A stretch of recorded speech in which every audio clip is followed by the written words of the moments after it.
আসসালামু আলাইকুম দর্শক।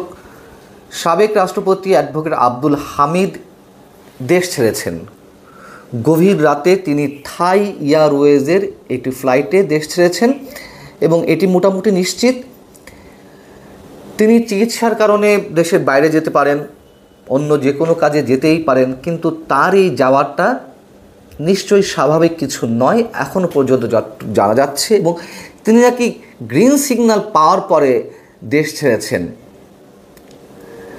5 আগস্টের পরে আওয়ামী লীগের অসংখ্য নেতাকর্মীর বিরুদ্ধে মামলা হয়েছে এবং তার ধারাবাহিকতায় অ্যাডভোকেট আব্দুল হামিদ সাহেবের বিরুদ্ধেও মামলা হয়েছে।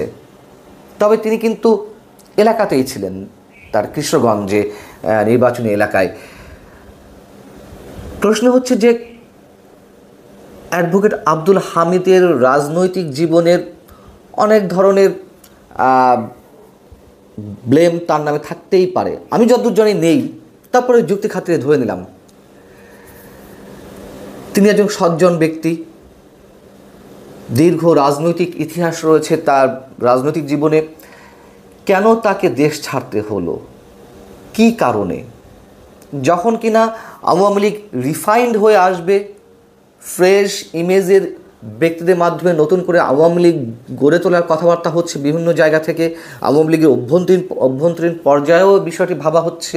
আবার আওয়ামী লীগের বাইরে যারা অন্তত চান দেশের রাজনীতি সুস্থ ধারায় ফিরুক, তাদের অনেকে বলছেন যে ক্লিন ইমেজের, ফ্রেশ ইমেজের ব্যক্তিদের নিয়ে আওয়ামী লীগ পুনর্গঠন করা প্রয়োজন।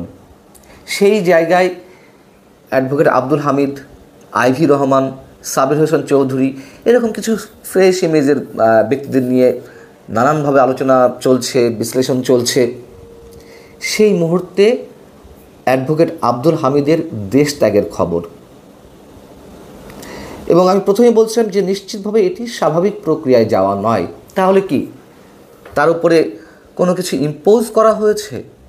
তাকে ভয়ভীতি দেখানো হয়েছে? কোনো ধরনের মুচলেকা নেওয়া হয়েছে? অ্যাডভোকেট আব্দুল হামিদের মতো মানুষেরা বাংলাদেশের অনেক ধরনের ঘাত প্রতিঘাতের মধ্য দিয়ে রাজনীতিতে টিকে ছিলেন বা টিকে আছেন। যখন আওয়ামী লীগকে পুনর্বাসনের কথা বলা হচ্ছে, ফ্রেশ আওয়ামী লীগ আসুক বা রিফাইন্ড আওয়ামী লীগ আসুক, এরকম নানান ধরনের কথা বলা হচ্ছে, যারা বলছেন তাদের উদ্দেশ্যে আবার হুঙ্কার ছাড়া হচ্ছে জাতীয় নাগরিক পার্টি বা সাবেক ছাত্র সমন্বয়কদের পক্ষ থেকে। বারবার একটা কথা বলি যে আওয়ামী লীগকে নিষিদ্ধ করা সম্ভব নয়, বিএনপিকে নিষিদ্ধ করা সম্ভব নয়। নিষিদ্ধ করলেও এই দলগুলো নিষিদ্ধ হয়ে যাবে না, একেবারে ভ্যানিশ হয়ে যাবে না, কোনো অবস্থাতেই না।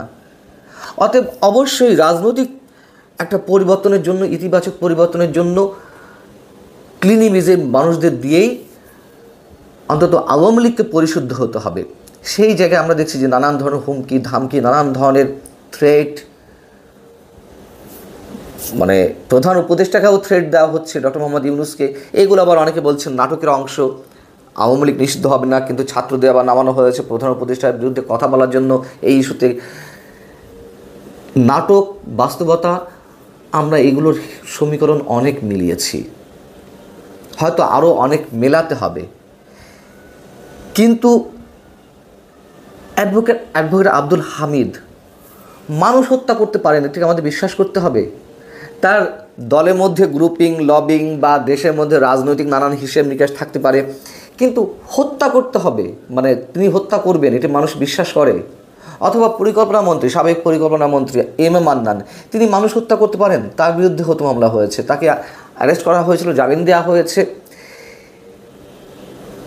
এই যে আওয়ামী লীগ নিধনের কাজ চলছে, এতে কতটুকু লাভ হবে? আমরা ওয়ান রিভেন সরকারের সময় দেখেছি কত ধরনের মুচলেকা নেওয়া হয়েছে। শেখ হাসিনা, খালেদা জিয়ার বিরুদ্ধে দলের লোকজন দিয়ে কথা বলানো হয়েছে, স্টেটমেন্ট নেওয়া হয়েছে, অনেক কিছু করা হয়েছে, লাভ হয়নি তো কিছু। এখন যাদেরকে দিয়ে আওয়ামী লীগ পুনর্গঠনের কথা বলা হচ্ছিল বা পুনর্বাসন বা রিফাইন্ড আওয়ামী লীগের কথা বলা হচ্ছিল, তাদের মধ্যে প্রথমেই নাম ছিল অ্যাডভোকেট আব্দুল হামিদের। সেই ব্যক্তিকে দেশের বাইরে আসলেই পাঠানো হয়েছে কিনা সেটি প্রশ্ন উঠতেই পারে, এবং এই প্রশ্নটা উঠবে আমি জানি, কিন্তু এতে লাভের লাভ নিশ্চয়ই কিছু হবে না। এবং যা কিছু করা হচ্ছে একটা সাময়িক উত্তেজনা, বারবার বলছি, এবং বিশেষ একটি গোষ্ঠীর এখন রাজনৈতিক পুঁজি হচ্ছে আওয়ামী লীগ বিরোধিতা।